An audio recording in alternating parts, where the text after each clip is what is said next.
Hey Nevermore fans! Get ready to dive deep into the world of Wednesday with our ultimate watch party. Season 2 drops August 6th, and we're kicking off the countdown now with an epic compilation. Let the marathon begin.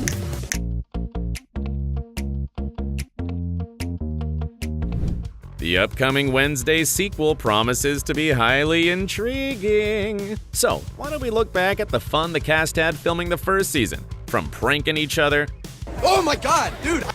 to playful mock fights and even some intentional mischief.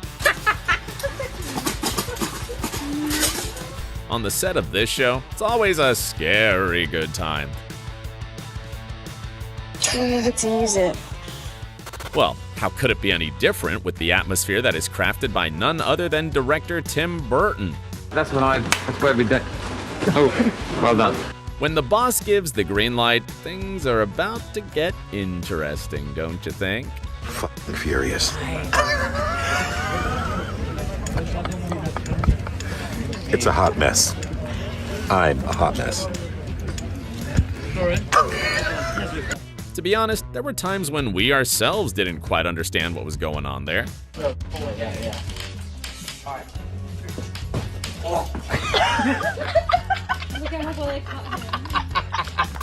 Here, a colleague decided to give Emma Myers a chair ride.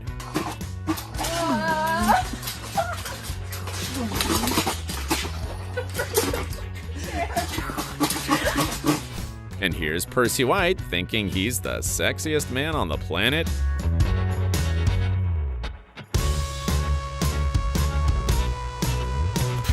We're not sure about that title, but he's definitely not a bad singer. Oh man. My name is Harry Horse. I live in a grass field. And now, the first spectators have gathered.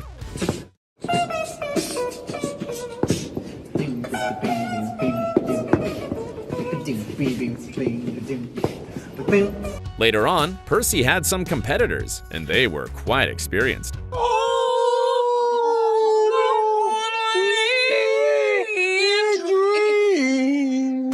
But, you know, even superstars like Catherine Zeta-Jones forget the script sometimes. Hope something more morbid comes to life. The key is to find the right way out of the situation. And that's something you can learn from Luis Guzman. The plane! The plane! Ha! Ha! The plane! Speaking of the planes, for some reason they always seemed to be in the way. It's the most aggressive plane. But it wasn't just the sounds. There were other disturbances that bothered the actors. My mother's a carnivorous plant.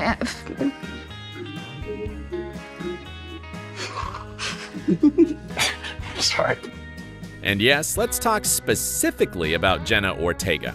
It's challenging to imagine a more perfect actress for the role of Wednesday, although she did have quite a few lookalikes on set. Hold on. Let me see the outfit. Hi, I'm Nora. Nice to meet you. She's a bit more Wednesday than I am. She's all serious and not smiling on screen, you know. I know I'm stubborn, single-minded, and obsessive, but those are all traits of great writers and serial killers. We are the cast of Wednesday, and we're gonna take the BuzzFeed quiz. That's not the line. We are the cast of Wednesday, and we're here with BuzzFeed. No, I got it. I'm sorry. I feel the pressure. Next to her, the pressure was definitely not felt. On the contrary, that actress manages to bring joy to everyone around her. Jason!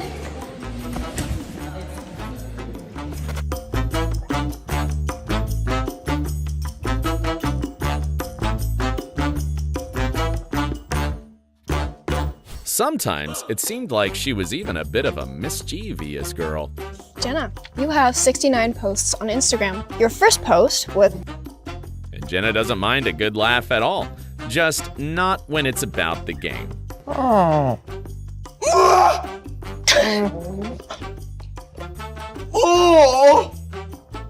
In contests like this, it's absolutely clear that Wednesday is simply unbeatable. Me, man.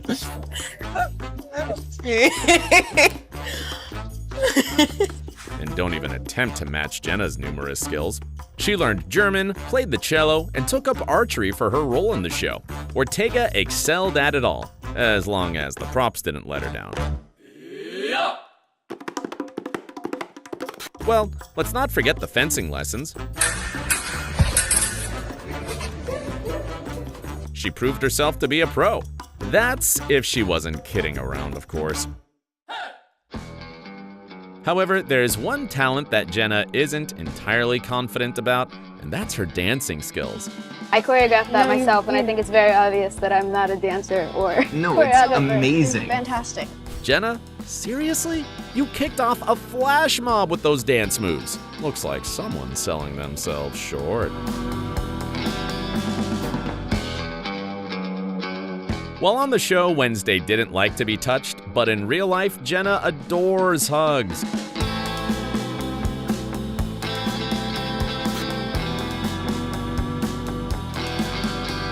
By the way, with Gwendolyn Christie, she was sometimes overly familiar. Just check out Ortega's suspicious talk with her. Thank you very much, woman. My woman. I love you. Sorry, that might be disrespectful, but that is my nickname for her, because she's my wife. Quite an unexpected twist. But of course, it's all in jest. You may have noticed there was a special bond between the actors, but Ortega and Myers were particularly close to each other. Jenna used to call her my girl a lot, too.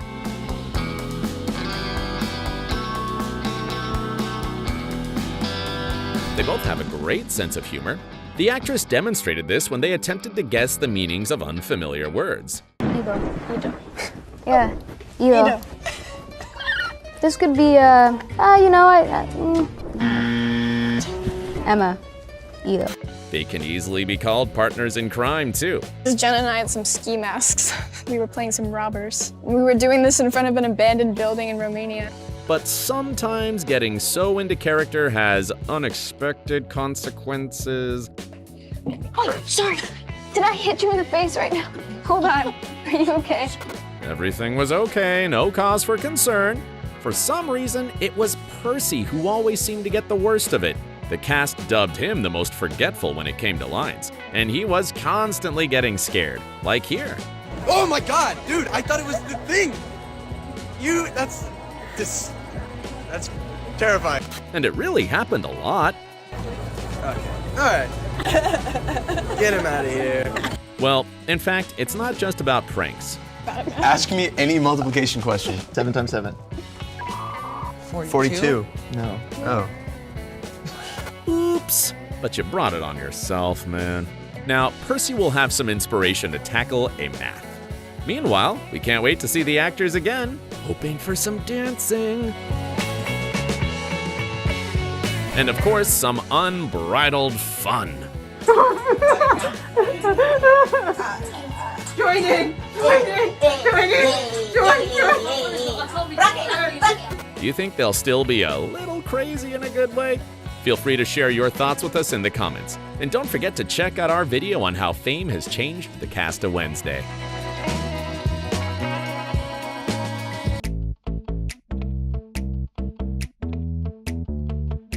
From painful stunts and risking lives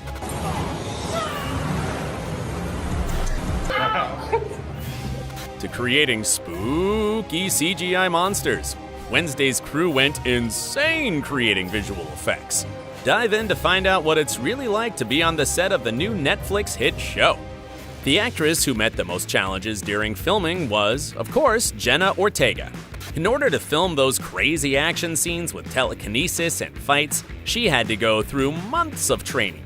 And boy, did Jenna take her prep seriously. She took fencing lessons, practiced archery, went canoeing, and choreographed that famous dance scene that became an instant viral hit. Ortega worked for 12 hours, 8 months straight. A monstrous routine. But perhaps the most unexpected of all, Jenna did many of her own stunts. Does Jenna Ortega do her own stunts? Yes. I love to. I give stunt coordinators such immense anxiety. I will throw myself on the floor, off a wall. Unbelievable! Sure, first and foremost, Jenna is an actress, so she had a special assistant when it came to riskier or life-threatening stunts. Meet Ayumi Umahao, Ortega's stunt double. When she's dressed up as Wednesday, it's pretty hard to tell who's who. Here's what Ayumi wrote on her Instagram. I was lucky enough to be the stunt double for the incredibly talented Jenna Ortega. You truly didn't need a stunt double, but I'm grateful to have been yours. To be honest, Ayumi is playing down her part, because she did all of the insane physical trainings that Ortega didn't. And she quite literally covered Jenna's back in the most tense filming moments. From fencing fights, to escaping buildings,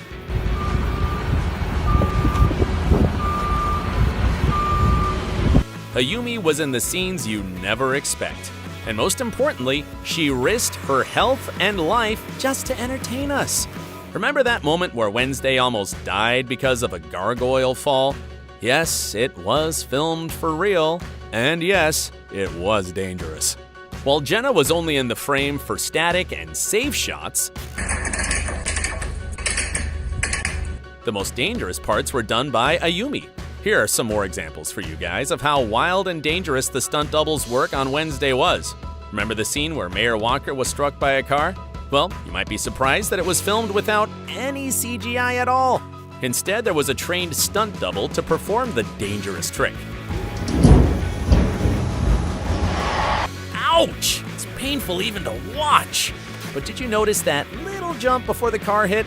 Yes, it was a special technique performed by a professional stunt double, like many of the other painful stunts in Wednesday.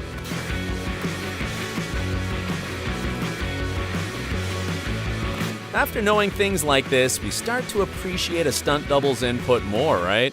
Many fans know that Thing was played by Romanian magician Victor Dorobantu, who is talented, funny, and a little bit naughty. But what most fans don't know is how hard his job was. Firstly, Victor had no previous acting experience, like at all. It took the magician weeks of rehearsals to find a way to express emotions using just one hand. It's a really hard process because you have to show emotions through a simple hand that doesn't have voice or subtitle.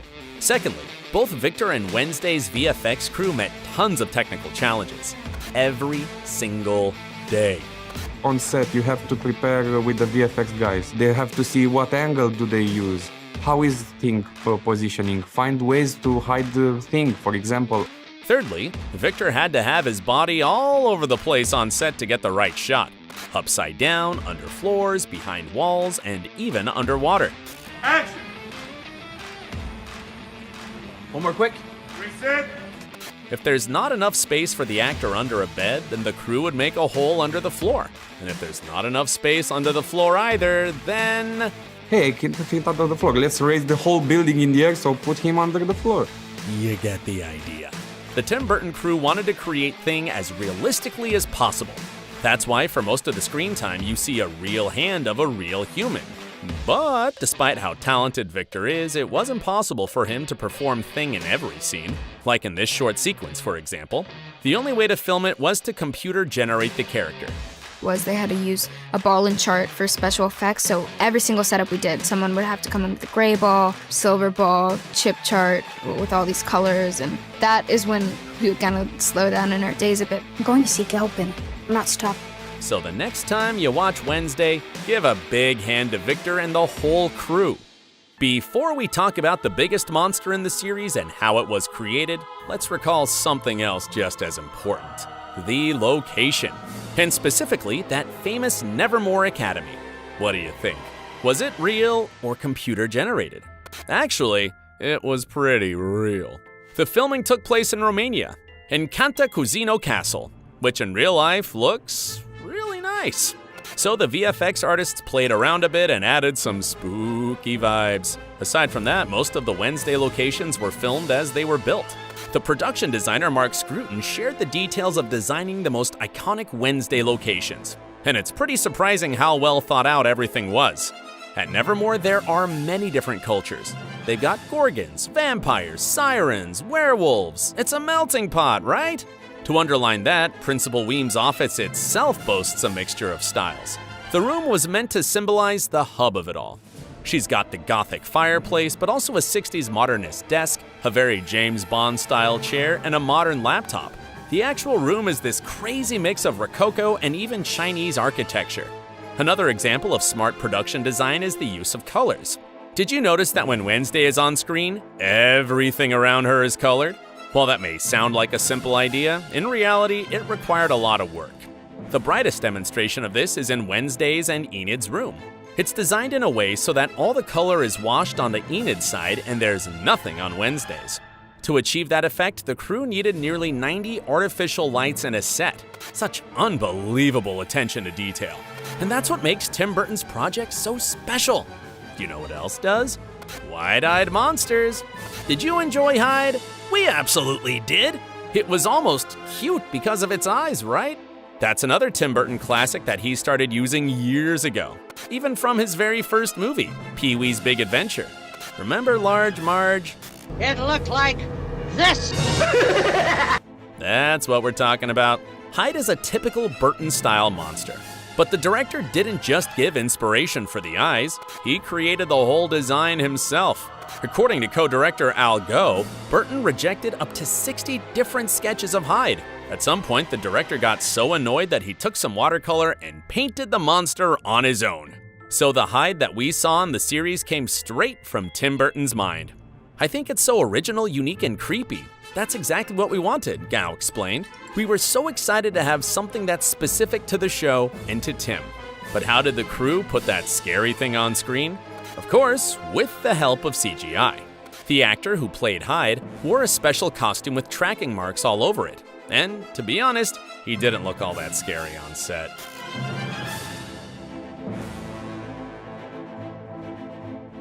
But after the VFX crew added a touch of computer magic, voila! And we have the perfect example of Tim Burton's classic monster. Tyler, son, is that really you? Luckily for the cast, while they might have struggled through tough filming sessions, they still had time for some fun on the set. If you love Wednesday as much as we do, then check out our other videos on the show's best funny moments and bloopers. Thank you guys for staying with us, take care, and stay awesome.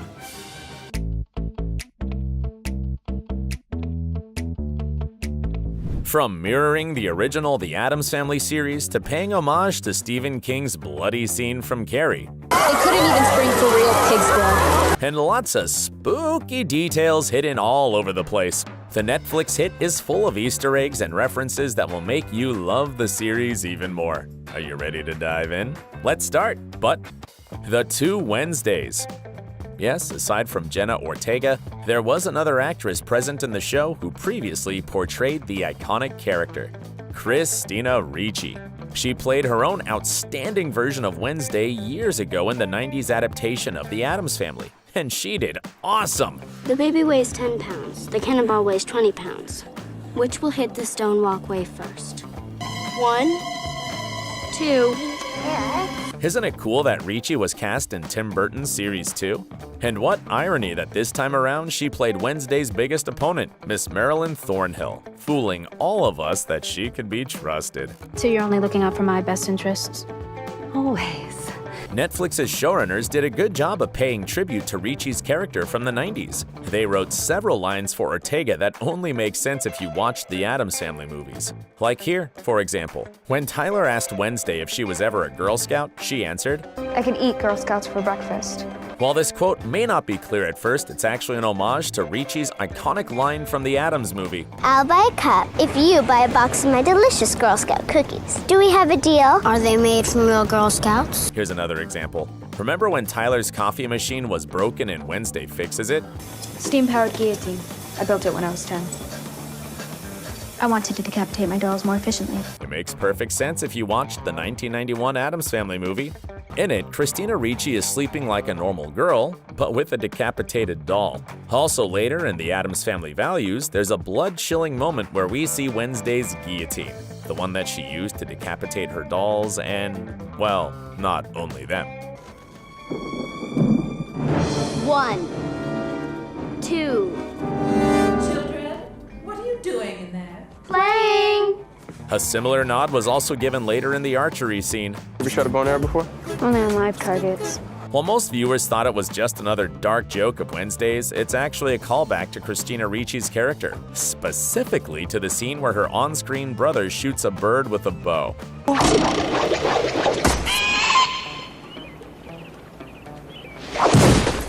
And of course, one of the most beautiful and charming homages to Ricci's portrayal of Wednesday was that smile. Let's agree, it was both creepy and kinda satisfying to see Wednesday grinning for the first time in the show.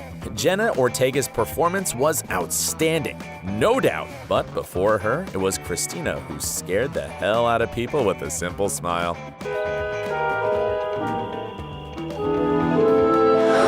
What a cutie! Snap twice and the Edgar Allan Poe references. Remember how Wednesday solved the riddle to get behind Edgar Allan Poe's statue? Yes, it was as easy as snapping twice. Wait, there's a riddle? I thought we just snapped twice. The next moment, the secret passageway to the Nightshades meeting place was opened. But did you know that the simple clicking gesture was also an Easter egg? This time it was a tribute to the classic The Addams Family TV show from the 60s, and its iconic intro in particular. Pretty catchy melody, isn't it? No wonder the Netflix showrunners wanted to bring that snapping thing back to our screens. And they also found another way to nod to the intro song. There's a moment in the modern series where Travis calls Wednesday kooky. Scary, you're just kinda kooky. I prefer spooky. And while her answer may sound weird to many of you, there's actually a hidden meaning behind it. Yes, it referenced the lyrics from the intro song. They're creepy and they're kooky, mysterious and spooky. See now? Everything in this series is there for a purpose, even the Edgar Allan Poe statue. For those of you guys who missed that, Edgar Allan Poe's a famous writer who is known for his gothic poems and dark detective stories. His style fits the Addams Family aesthetic perfectly. That's why there are so many references to his works in Wednesday. Like, for example, the annual canoe race is called the Poe Cup, and each boat was named after one of his short stories: The Gold Bug, The Black Cat, The Cast of Amontillado, and The Pit and the Pendulum. Then, of course, Nevermore Academy's name also takes its inspiration from Poe's most famous poem, The Raven. The principal's office has some stuffed ravens on her table, and even Wednesday herself looks a lot like the Black Bird. Her mother even says so. You're a raven. Wednesday's psychic ability to see those creepy visions multiplied by the Raven's style kinda brings a Game of Thrones vibe to the show, doesn't it? And finally, the party where Wednesday performed her iconic dance was called, yes, the Raven Dances. No worries, we'll get to that scene soon since it's also full of Easter eggs. But before we do, let's look at some other memorable homages. Apples, roses, and spiders. What unites all these objects, you may ask? These are the iconic attributes of the weirdo Addams Family, so it's pretty cool that Tim Burton's crew put them here and there in the show.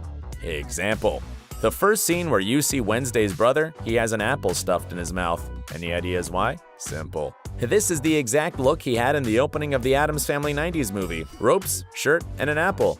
Everything's identical. Then the scene where Morticia is pulling the rose heads off mirrors her character doing that in previous adaptations. You don't really pay attention to it at first, but it's just so true to the Addams style. The same can be said about the spiders. Nope, that spooky flashback of Wednesday's birthday and the spider-filled piñata didn't just come from Tim Burton's imagination.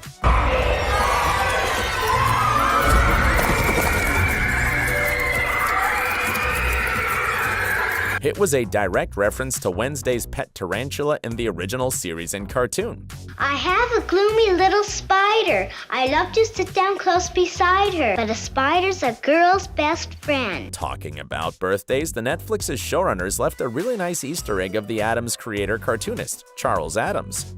Remember the scene where Wednesday visits her father in prison? His number on the uniform is actually Charles's birthday. Aw, so sweet.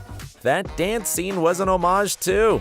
Tim Burton loves to pack his projects with tons of Easter eggs. Heck, he even hides references to his own movies. For example, the signs that you can spot in Tyler's Coffee Shop are nothing but nods to Charlie and the Chocolate Factory, Big Fish, and Sleepy Hollow. The same goes for the little Beetlejuice taxidermy rodent that's spotted a few times. So it's no shock that in the most memorable scene of the show, Tim Burton hid another surprise for his fans. And this time, he paid tribute to the master of horror himself, Stephen King. There's no way you watched that bloody scene and did not get deja vu. It's a clear mirror to King's iconic moment from his story Carrie. In the movie based on King's novel, a group of girls punished poor Carrie with pig's blood. In Wednesday, there was a specific line to underline the reference and to confirm this isn't a coincidence. It couldn't even spring for real pig's blood. See, told you. Wednesday is packed with things like that. And finally, the Raven dance itself, of course, is a reference to Wednesday's cute dance from the original TV show. If you haven't seen it, we're already jealous of you. Check it out.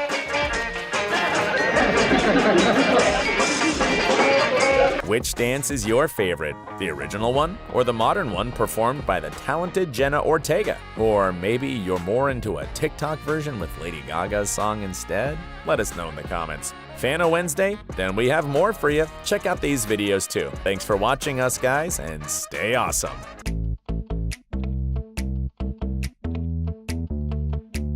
I know I'm stubborn, single-minded, and obsessive. Who from the Wednesday cast is the polar opposite of her character? What unexpected similarity does Catherine Zeta-Jones share with Morticia? And why was Jenna Ortega not a normie as a teen? It begins now. Emma Myers as Enid. Everyone fell in love with this funny gal with sharp claws. And I'm not afraid to use them. But it turns out that Emma is a completely different person in real life. I'm not an extrovert, I'm an introvert. What's more, Myers even describes herself as quite awkward. So it was pretty hard for her to play the friendly young werewolf. It was also challenging to have so much energy, since Enid does, but it was worth it. What helped the actress was finding out at least one similarity with her character. I'm an optimist. I think that's one of the only things I have in common with Enid. But her personality isn't the only thing that makes the actress different from her character. Enid knows everything about Nevermore, likes to gossip, and enjoys her social life. While Emma never had a traditional school experience because she was homeschooled. And she says that she doesn't really like to use social media. Funnily enough, her sisters actually show her the Wednesday-related trends and fan arts, because Emma doesn't spend that much time online. Now let's move on to another Nevermore student. Percy Hines-White as Xavier. Unlike his character, the actor is not an artist in real life. I had to take like painting lessons and drawing lessons for like a month, and I'm only ever painting for like 2 seconds in the show. In another interview, the actor admitted that all those efforts were fruitless as he still doesn't know how to draw well. Ouch. Yet he managed to find a trait that connected him to Xavier. It's his moodiness.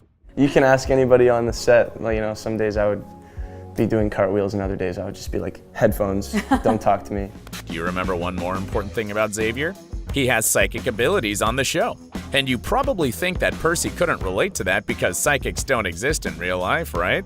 Well, you'd be wrong. Because the actor remembers having a prophetic dream before. You know when something happens to you and you like look back and you're like, yo, I had a dream about this. Yet at the same time, Percy couldn't predict the fame he's getting these days, and we can't blame him. And here's one more difference between him and Xavier. In the series, he feels pressure to match his dad, a famous psychic, who wasn't around much when he was growing up. Meanwhile, Percy's parents are the complete opposite. They're also actors and they support him in everything without pushing him. They just let me be me, and that was probably the most important thing that they could have done, because it really reaffirmed that this is what I wanted to do, Percy says. That's really nice of him. Isn't it time to learn more about another admirer of Wednesdays? Hunter Doohan as Tyler. The actor definitely isn't a scary, bloodthirsty monster who pretends to like someone to make them fall for him in real life. That's exactly what Doohan thinks Tyler did. In an interview with Entertainment Weekly, he shared that he was probably playing Wednesday the whole time. Obviously, from Tyler's point of view, it's like he's just trying to sell the lie. In real life, Hunter doesn't have to pretend to like other people or be a nice guy, because that's who he actually is. And he certainly wouldn't try to seduce Wednesday because he's openly gay. What's more, Hunter is happily married to producer Fielder Jewett. But that's not all. While Tyler's relationship with his dad is very strained, to say the least, Hunter was very close to his father, tennis player Peter Doohan, who sadly passed away several years ago. But we managed to find one teeny tiny similarity between the actor and his character.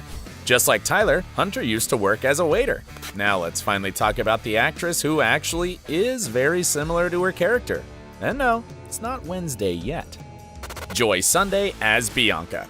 When the actress read the script, she immediately noticed that she and her character have a lot in common. Bianca is very much like me in a lot of the ways that she puts guards up and, she wants people to like her. But she's also really quite soft and funny and charming, and I try to put a lot of myself in her. And that's not all the features they share. Both Bianca and I are very persuasive, very confident. I like to think fashionable. But of course, it doesn't mean that Joy just played herself in the series. She and Bianca also had certain differences. For example, I was nowhere close to as popular in high school. Besides, Joy said that she's not as athletic as Bianca, although playing her inspired the actress to do more sports, especially as she had to learn fencing for the role. I trained for about a month total before we shot that scene. I'd never done fencing before. What's more, we know that Bianca sirened her way into the Nevermore Academy. Meanwhile, Joy never had to cheat to get ahead. She became a famous actress due to her talent and hard work. Are you ready to proceed to the head of Nevermore? Gwendolyn Christie as Principal Weems. While the principal is a very confident woman, the actress wasn't always so comfortable in her body. Due to her high stature and unconventional looks, she was even bullied at school. She never felt beautiful until she joined the cast of Wednesday. Playing Weems seems to have given Gwendolyn more confidence. She even got to apply her designer skills as she created the character's look from the ground up. Most of all, she got inspiration from women in Hitchcock's movies. We were looking at Tippi Hedren and Kim Novak. I wanted to push that idea, Gwendolyn says. Her personal life is also quite different to that of Weems.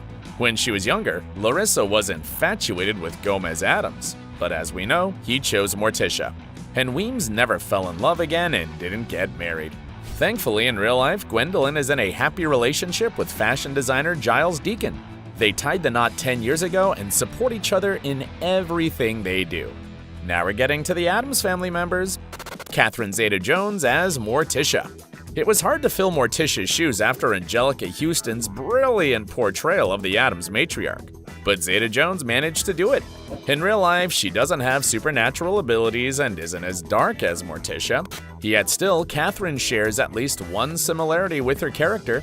The iconic actress disclosed that she can relate to being Wednesday's mom, because her own daughter reminds her of the young Addams.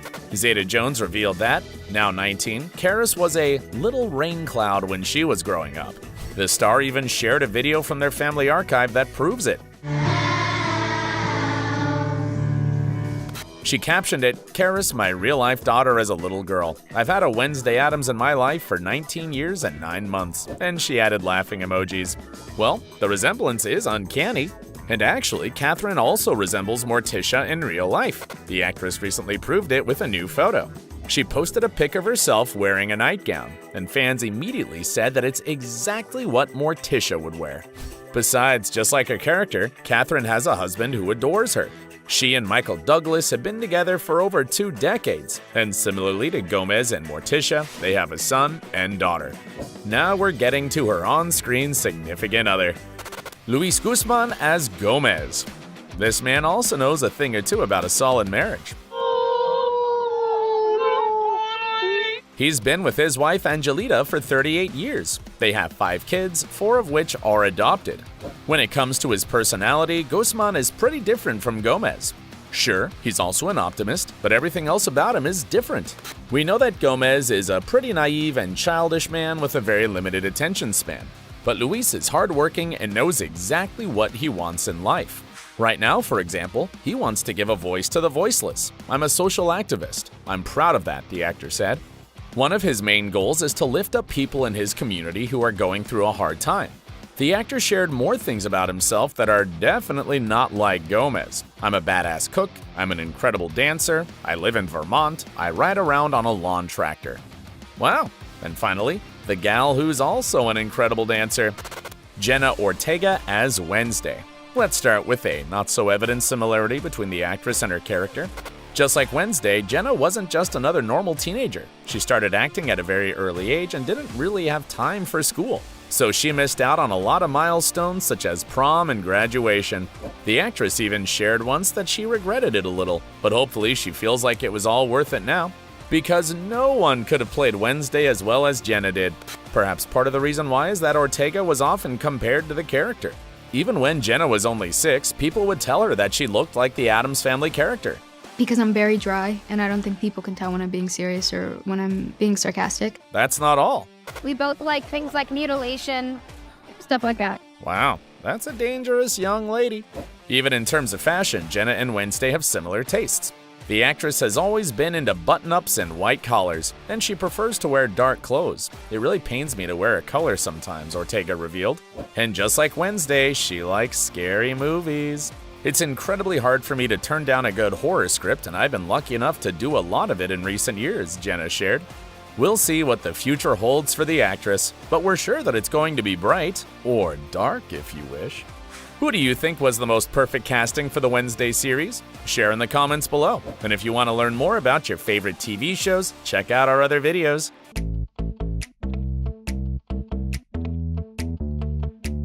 Jenna Ortega's ready to show us her funny side. Want to play a game?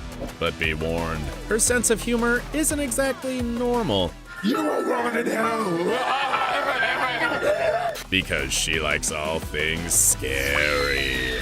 I feel like being scared is better than being bored. And she knows how to look inside your soul. All right, are you guys ready? Yeah. No? No, you're not. Ready or not, here we go. Jenna recently got a popularity boost as a particular girl with pigtail braids. You are now a phenomenon as Wednesday.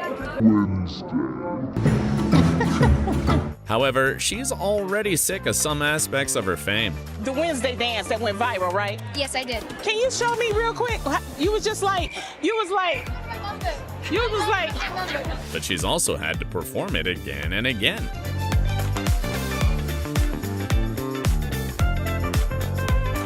But the actress is still happy about being in Wednesday. I lie.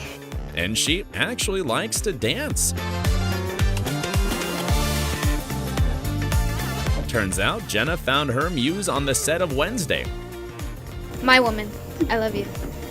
Sorry, that might be disrespectful. That is my nickname for her, because she's my wife. She just can't get enough of Gwendolyn. Sorry, I look at you, my heart. Anyway. And she also found another soulmate on the set. There's a part of me that just always wants to be with Emma Myers all the time. She's also so smart. She's so smart. She's a perfect human. I love her. Although the girls don't share much about their off-screen bond, I'm giving no one that satisfaction with this answer. their chemistry can't be denied. Funny. Jenna looked great as Wednesday, especially with her famous stare. Oh my God. And she was adorable even when she broke character. Mother's a carnivorous planet.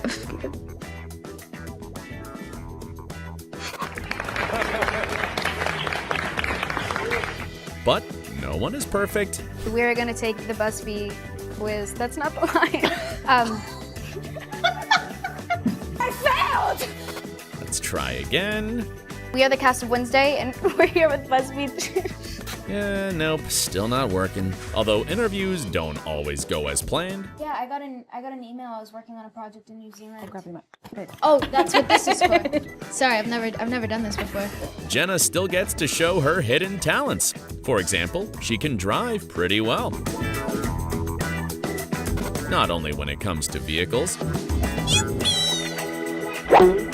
She has true grit when it comes to spinning too.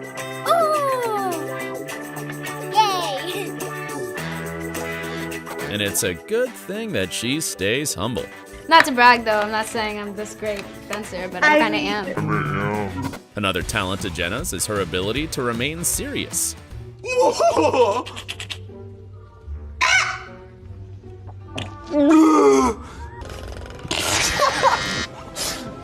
Me, man. In all situations. She just knows how to keep a straight face.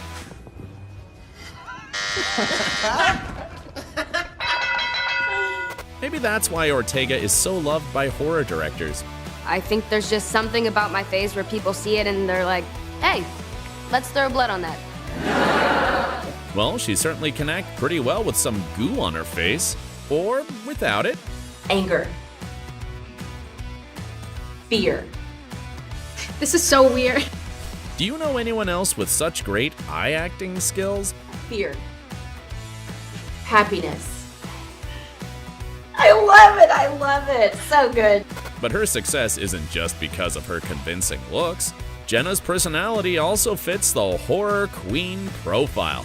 It's pretty hard to gross her out, no matter what you throw at her. It's go time. Good. Oh, this is a foot. Totally casual. Come on, give me what's the real challenge? This is also And while her co-stars were freaking out, Ew, dude, this is so gross. Jenna remained calm personified. Can I smell it? Yeah, go for it.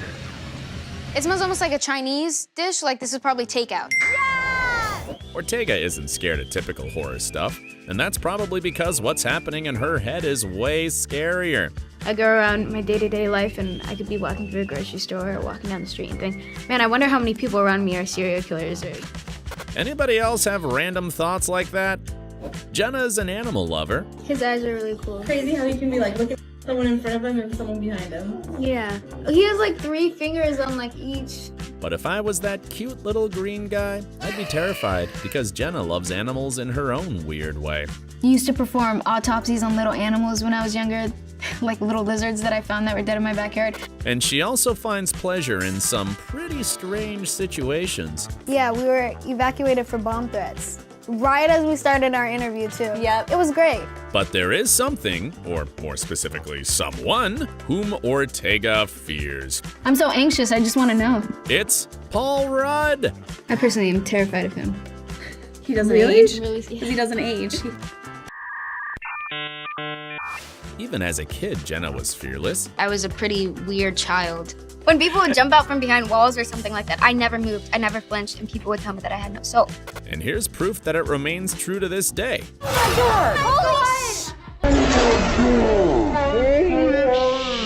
But let's get back to Jenna's weird childhood for a bit.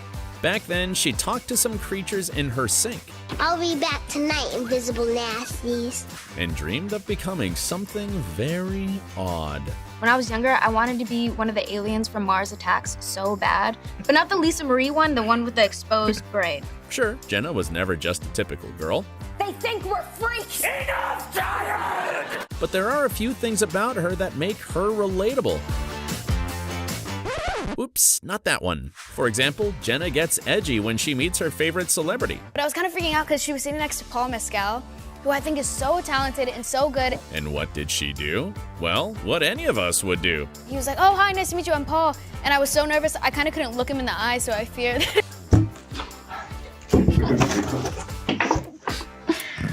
Oh, it's such a cruel world.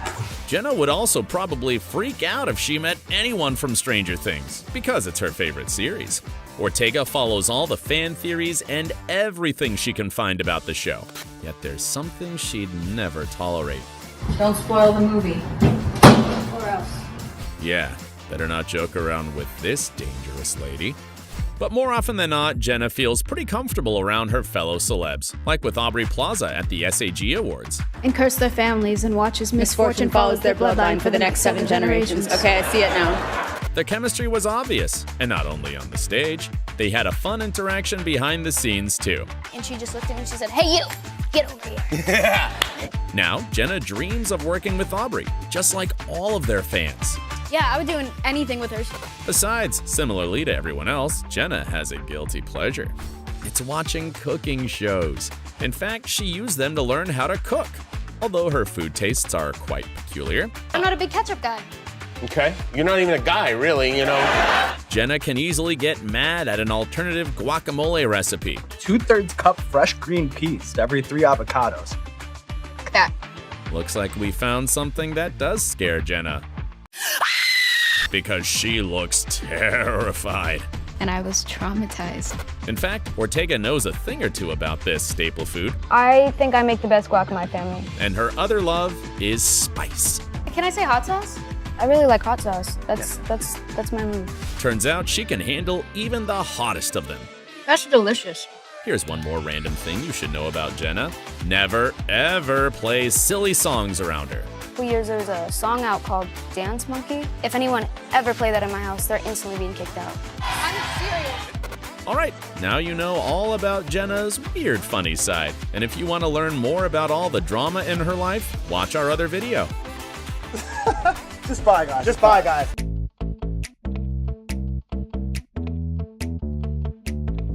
To make Nevermore Academy seem real, Wednesday's cast had to go through a lot of challenges. From insane pressure on the set to spooky physical transformations. Oh my god, oh my god, oh my god! Discover how hard the actors worked to get ready for filming. A big part of it too was just physicality. Find out what Emma Myers had to do to help her character wolf out, and which mental health issues Jenna Ortega faced because of the show. Let's begin. Making it perfect. We already know that the Wednesday show is all about perfection. The show director Tim Burton wanted even the smallest details to feel real, so the actors had to acquire skills in a bunch of new areas. We have to do all these like crazy, sports activities and learn all these, like archery and canoeing and all this stuff. And there were some episodes that required months of preparation. For example, the competition in the Po Cup. The actors needed to learn how to canoe and compete against each other IRL. Jenna Ortega and Joy Sunday also became real fencers to make that iconic fight scene. I trained for about a month total before we shot that scene. I'd never done fencing before. The cast learned stuff that almost didn't show in the series. Percy Hines-White shared that he had to work on his painting skills because his character is a great painter and was shown it once. I had to take like painting lessons and drawing lessons for like a month, and I'm only ever painting for like 2 seconds in the show. Percy shared that it wasn't easy for him to dive into all of this activity. I'm terrible at. But the shooting process itself was even tougher than the endless rehearsals. Why? The actors had to put their costumes on. Bizarre looks. Every character on Wednesday has a strong identity. Non-conventional hair, eccentric makeup, and offbeat wardrobe details. However, it took a lot of effort to create and wear the looks. It was one of those things that you didn't think that it was going to be as complicated as it was. Jenna Ortega shared that she didn't have time to do any fittings, so sometimes her costumes didn't match expectations, or fit properly, like the leather jacket. It's obvious that it was too small. And comfort wasn't a given either. Remember Wednesday and Enid's cat suits for the Po Cup? OMG, you look perfect! In that 2-layer tight overall, every move felt like a stunt, and it was almost impossible to go to the bathroom. Because initially, we couldn't pee, so then the next day they put the holes in and try to make it a bit easier. The fencing costume was another challenge for Jenna. Women have to wear discs over their chest, so they kind of moves around a bit. Going to the bathroom took 20 minutes. One more complicated thing was makeup and hair. Catherine Zeta-Jones shared that sometimes it took more time than filming a scene. To bring Morticia to life, makeup artists covered her entire body with a pale foundation, then created lines on her face. I mean, you think of the people who go for Halloween as Morticia. Oh, yeah. She's not going to have, something that it's not going to happen. I make it my own through the work. Catherine had to be careful with her every move on set because it was very easy to ruin the look. Another person who had to constantly think about her appearance was Christina Ricci. As it turned out, combining a red wig and glasses with perfect makeup wasn't that easy. By the way, have you noticed the faceless characters on the show? That also involved complicated makeup. Things were even harder for William Houston, who portrayed Joseph Crackstone. To transform into his menacing character, the actor had to wear contact lenses and dental prosthesis. What about the creepy facial features? They were hand-painted on William's face. The actor never mentioned how much time he sat still in the makeup chair, but it had to be hours. However, that's nothing compared to the makeup used for turning into a werewolf. Spooky transformations. If you think that every single creepy scene in the show was made with CGI, you're wrong. The moment where Enid claws and breaks the bus was the real deal. Emma Myers wore real claws on her fingers to do that move, but the toughest part for the actress was in episode 8, when her character wolfed out. Emma underwent that insane transformation in real life. She had a face mask made specially for her, scary teeth prosthetics, and huge contact lenses. It's hard to imagine how she could even breathe under all that makeup, let alone act. Emma Myers struggled even more with her character's nature.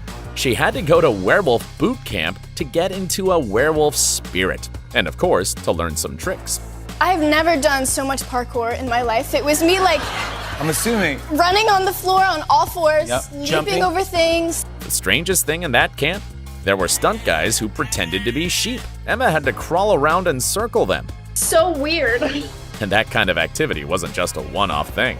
Throughout filming, she trained every single day to improve her skills. I was literally in the stunt gym every morning when I wasn't filming for 7 months. I was there all the time. The actress didn't even take a day off when she got injured.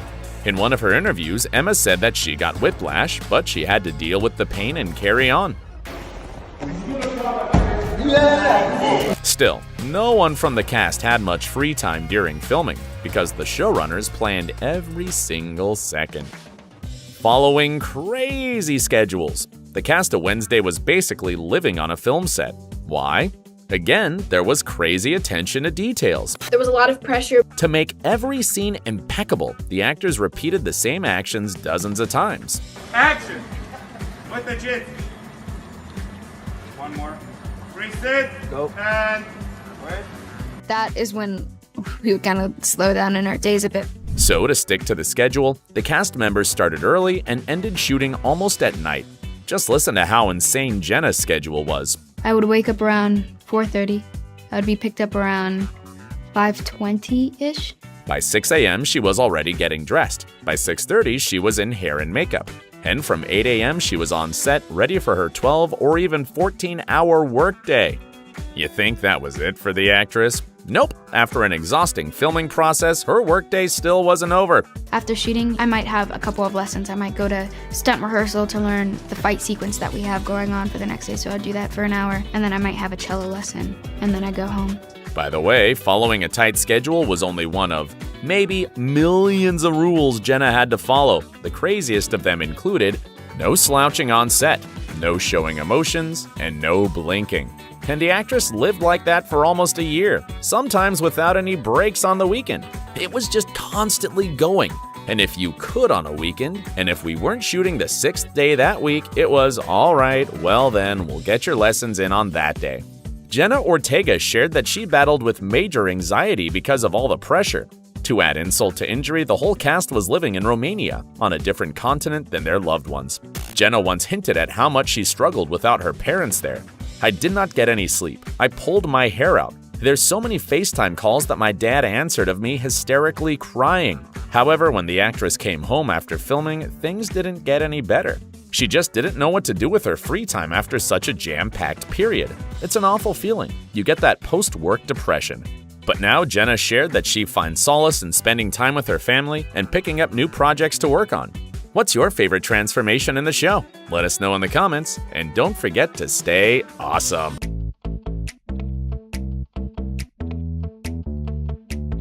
As we await Wednesday's new episodes, it's time to figure out the most burning unanswered questions from Season 1.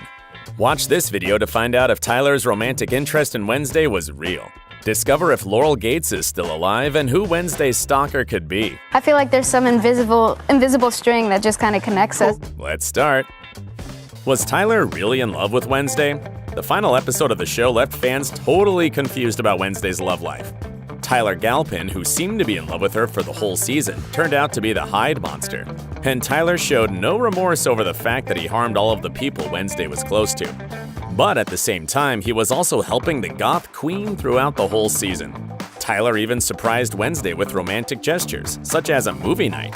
How do you attempt to build a relationship and from Tyler's point of view, an attempted love story arc with Wednesday Addams, breaking down her walls a little bit, or she's slowly begins to trust him. And he actually got the solitary, unaffectionate Wednesday to kiss him.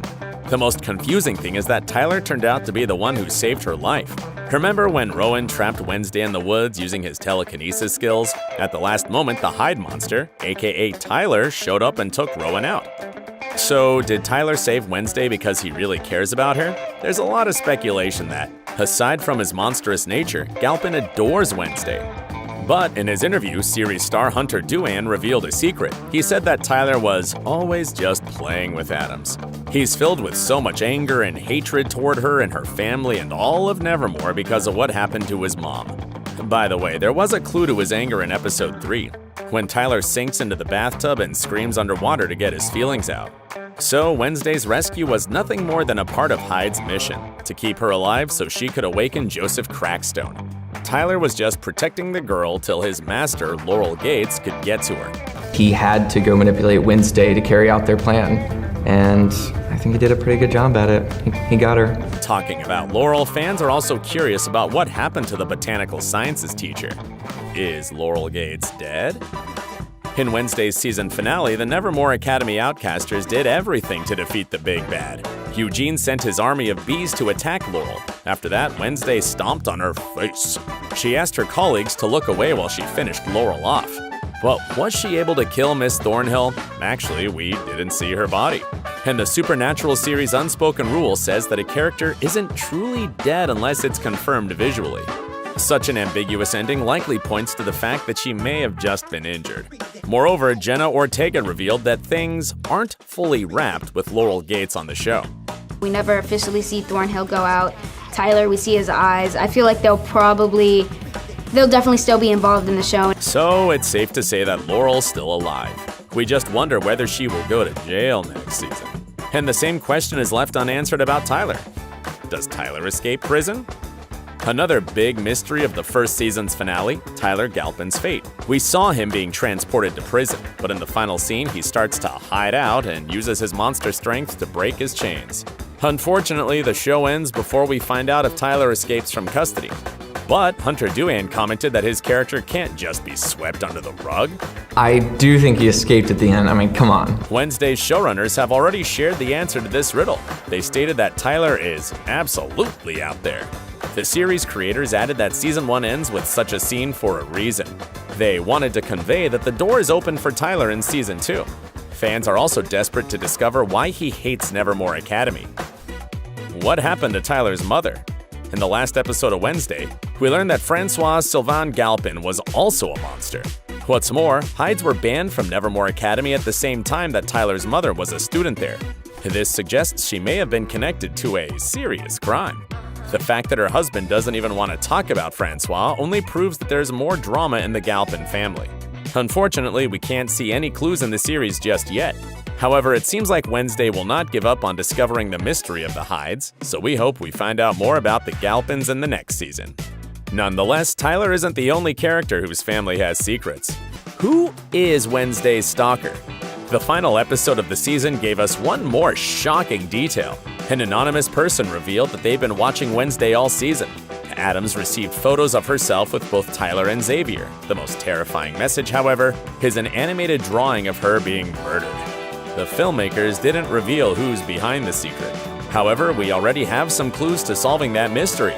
Keen-eyed viewers will notice that the snaps are exact replicas of the photographs Wednesday found of herself in Miss Thornhill's home.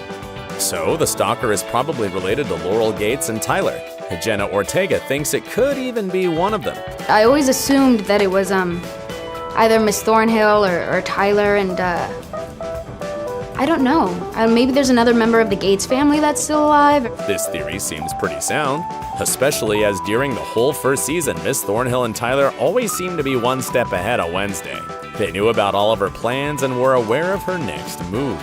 One more interesting detail about the stalker, he definitely has to be close to Nevermore Academy, because to get Wednesday's number, he had to sneak into Xavier's room and check out his gift. However, we'll definitely find out more about the villain in the next season.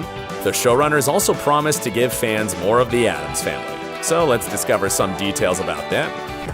What powers does Gomez Addams have? We already know the superpowers of almost all of the Odd family members. Morticia has visions of the future, and Uncle Fester can produce electricity. However, we didn't see Gomez's abilities. As a Nevermore Academy student, he definitely has to be talented. In previous versions of the series about the Addams family, Gomez is a great fencer. He also moves really well. Perhaps therein lies his superpower? In the Scooby-Doo movie, Gomez Addams was described as being able to walk up and down walls in a supernatural way. And that could be something we see in Season 2. He also has a high tolerance to pain, so it's not easy to harm him. We saw this in the Netflix series as well. In a brawl with Garrett, he puts up a good fight, not succumbing to the pain. So maybe that's a hint they'll explore in Season 2? Talking about superpowers, fans are also desperate to know what another Addams family member is capable of. What's Pugsley Addams' superpower? Already in the first series of Wednesday, we can see that Pugsley's classmates pick on him. His sister is the only person who stands up for him. So a lot of fans think he hasn't discovered his superpower just yet. And he isn't the only one. Enid is an outcast who knew what her power was due to her being part of a group of werewolves. However, she doesn't know how to use her power. Talking about other interpretations of the Addams Family series, none of them ever explain Pugsley's superpower. The only thing we know is that he has a keen interest in explosives and seems to be good at inventing things. He had a hand in creating Wizzo the computer, Smiley the robot, and a working disintegrating gun. Wednesday revealed that she started having her psychic visions when she was around 15 years old. So, perhaps Pugsley will discover his superpower around the same age and will attend Nevermore Academy in Season 2.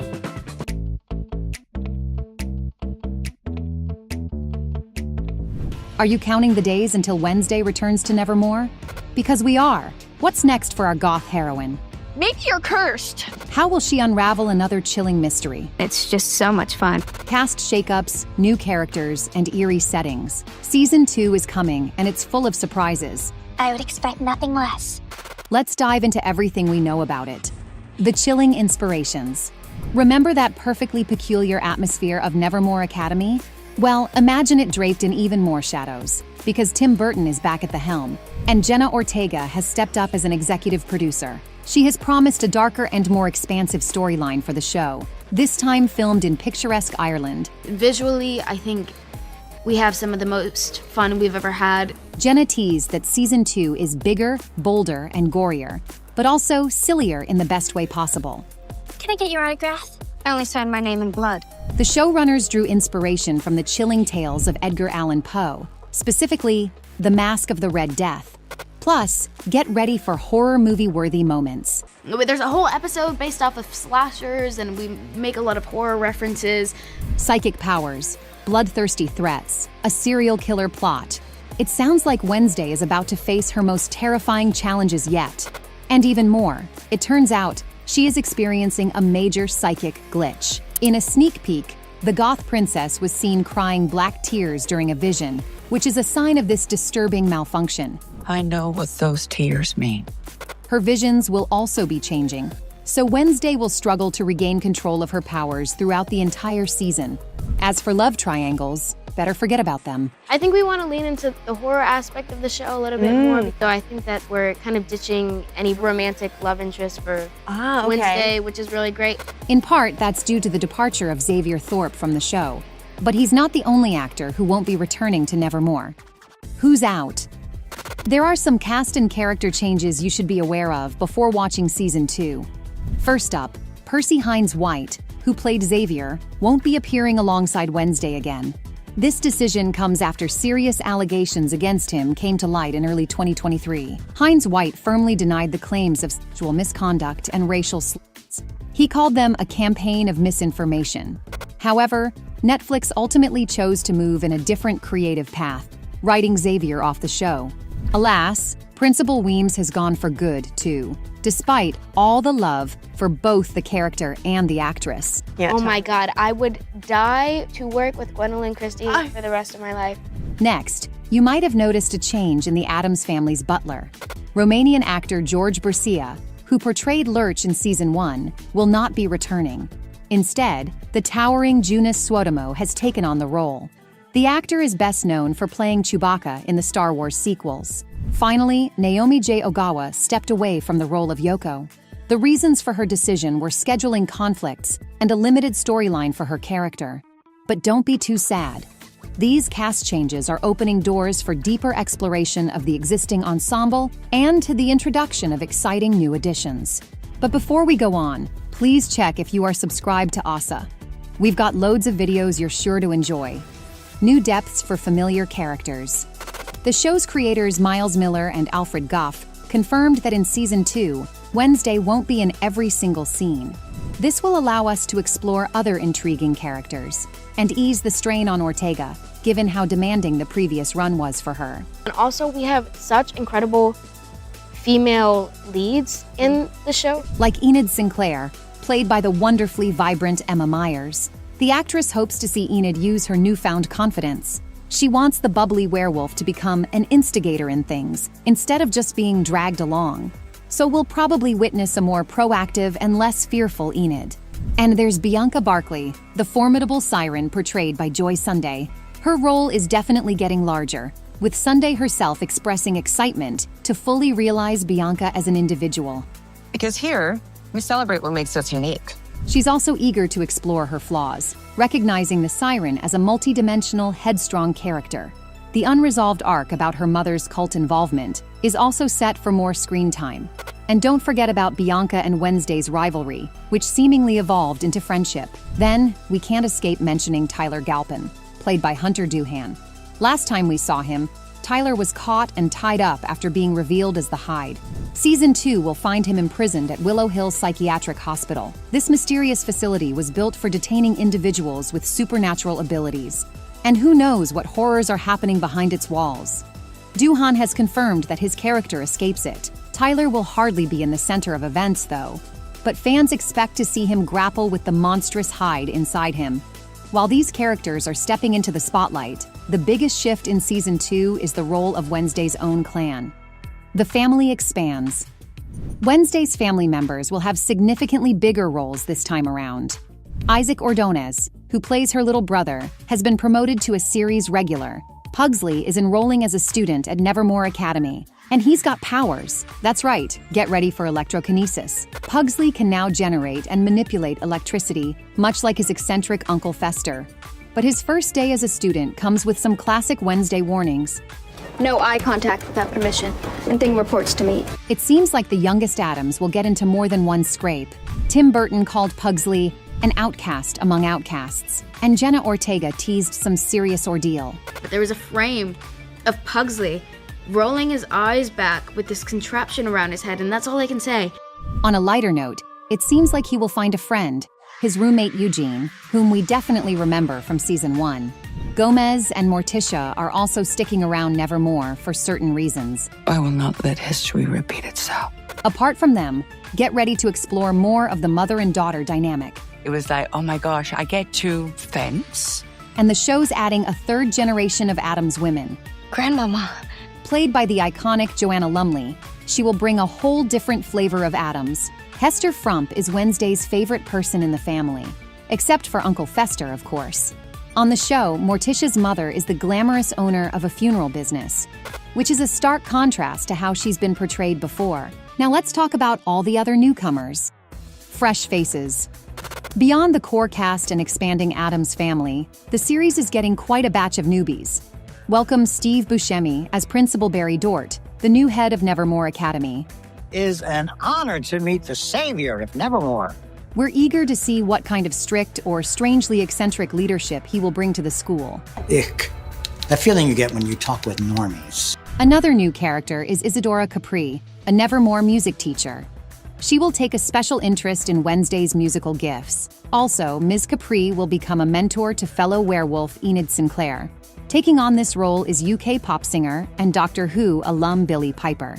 And Thandiwe Newton steps in as Dr. Fairburn, who works at the mysterious Willow Hill Psychiatric Facility. Fan theories are buzzing about her potentially experimenting on patients like Tyler. But we'll have to watch the show to confirm or dismiss this chilling rumor. Speaking of familiar faces, fans of the original Addams Family films are going to be thrilled by the next cast addition.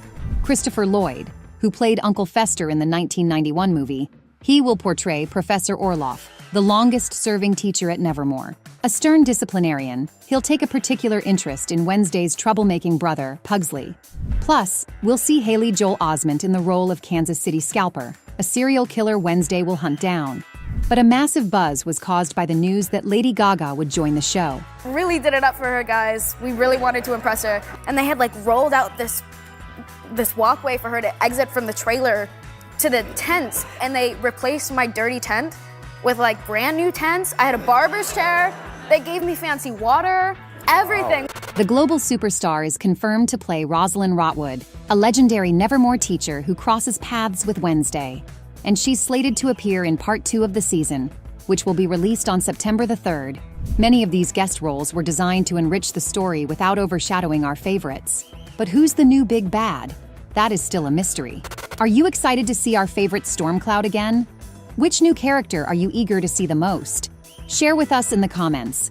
Don't forget to subscribe and stay awesome. What a journey! Hope you enjoyed reliving all things Wednesday and getting hyped for what's next. Thanks for watching.